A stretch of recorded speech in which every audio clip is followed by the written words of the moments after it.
ಗಾಡಿ ಫಿಟ್ನೆಸ್ ಅದನ್ನು ಇಲ್ಲೋ, ಇದು ಭಾಳ ಪ್ರಮುಖವಾದ ಘಟ್ಟ.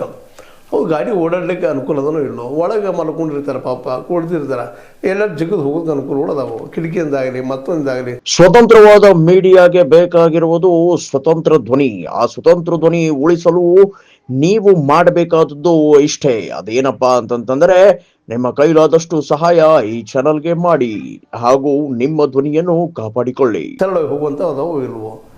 ಯಾಕೆಂದರೆ ಇವು ಆಕ್ಸಿಡೆಂಟ್ ಆಗೋದು ಒಂದಂತಲ್ಲ, ಬಂದು ಡ್ಯಾಶ್ ಆಗ್ತಾವೆ, ಜೊತೆಗೆ ಅದು ಎಲ್ಲೋ ಇದು ಏನೋ ಪೆಟ್ರೋಲ್ ಟ್ಯಾಂಕಿಗೆ ಹೊಡೆದು ಮಾಡು ಹೆಂಗೆ ಹತ್ತದು ಅವ್ನು ನೋಡ್ತಾ ಇದ್ರೆ ಒಳಗೆ ಅವು ಚಿರಾಡೋದನ್ನು, ಒಳುವುದನ್ನು, ಕರಿಯೋದನ್ನು ತಗೊಳ್ಳೋಕ್ಕೆ ಆಗೋದಿಲ್ಲ, ಬೆಂದು ಹೋಗುವುದು. ಆ ಬೇಯುವುದಕ್ಕೆ ಶರೀರ ಏನಾಗಬಾರ್ದು ಪಾಪ, ಅದು ಜೀವಂತ ಇರುತ್ತೆ ಒಂದು ಶರೀರಗಳು. ಒಂದಿಷ್ಟು ಸುಮ್ಮನೆ ಮುಚ್ಚಿ ಕಲ್ಪನೆ ಮಾಡಿಕೊಡ್ರಿ, ಭಯ ಅನ್ನಿಸ್ತದೆ, ಭೀಕರತೆ ಅನ್ನಿಸ್ತದೆ.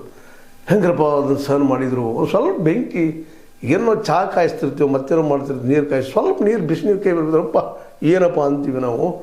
ಸಡನ್ನಾಗಿ ಬೆಂಕಿ ಎತ್ತಿ ಬಿಡ್ತದೆ. ಯಾಕೆ ಆಗ್ತದೆ, ಯಾಕೆ ತಪಾಸಣೆ ಆಗ್ತದೆ, ಫಿಟ್ನೆಸ್ಗಳ ಬಗ್ಗೆ ಯಾಕೆ ಮಾಡ್ತಾ ಇಲ್ಲ ಅಂತ. ಅದರಲ್ಲೂ ಏನಪ್ಪ ಅಂತಂದ್ರೆ ಈ ಗಾಡಿ ಹೊಡಿಯೋ ಡ್ರೈವರ್ಗಳದಂತೆ ಕುಡಿದು ಯಾಕೆ ಹೊಡಿತಾರೋ ಅಂತ ಭಾಳ ಜನ ಇವು ಕುಡಿತದಿಂದಲೂ ಆಗುವಂಥವು ಅಂತೇಳಿ ರಿಪೋರ್ಟ್ಸ್ಗಳು ಇದ್ದಾವೆ.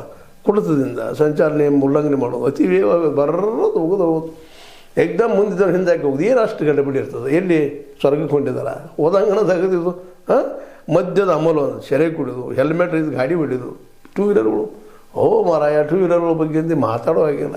ಒಂದಿಷ್ಟು ಸಂಜೆ ಸಿಕ್ಕರೆ ಸಾಕು ಸರ್ ದಾಟಿಕೊಂಡು ಹೋಗುವಂಥದ್ದು, ಅಲ್ಲಿ ಸಿಕ್ಕೊಂಡು ಹಿಡಕ್ಕೆ ಒದ್ದಾಡುವಂಥದ್ದು. ಏನು 1, 2 ಇವೆಲ್ಲ ನೋಡಿರಿ, ಬರೀ 5 ವರ್ಷದೊಳಗೆ 1,96,028 ಆಕ್ಸಿಡೆಂಟ್ಗಳಾಗ್ತಾವೆ. ಅದ್ರಾಗ 55,753 ಜನ ಬಲಿ ಆಗ್ತಾರೆ, ಸತ್ತು ಹೋಗ್ಬಿಡ್ತಾರೆ. ಅದಕ್ಕೆ ಹೆಚ್ಚು 2,32,771 ಜನ